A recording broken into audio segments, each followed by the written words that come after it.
लोकांना दारू पाजू नका, भाडोत्री लोकांची पक्षाला गरज नाही, इमानदारीनं काम करा, असं गडकरींनी सुनावलेलं आहे. मी नेहमी सांगतो, या स्टेजवर बसलेल्यांनी माझा ऐका.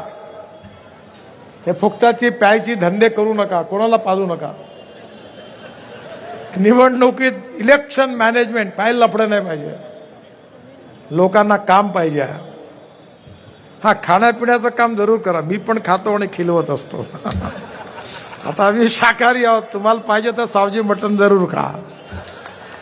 कारण तुमचं बऱ्याच लोकांचं सावजी मटण म्हणजे फारच प्रिय आहे. पण बाकीच्या गोष्टी बंद करा. भाडोत्री लोक नाही पाहिजे. आपण इमानदारीने काम करू. या शहराचं चित्र बदलू, भविष्य बदलू.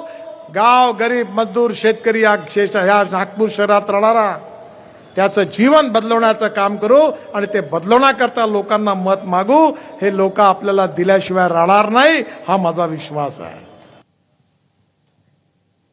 आणि नागपूरमधूनच पुढची बातमी समोर येते. मुख्यमंत्री देवेंद्र फडणवीस यांनी नागपूर शहरातील प्रमुख पदाधिकाऱ्यांना रामगिरी या त्यांच्या निवासस्थानी बोलवून घेतले.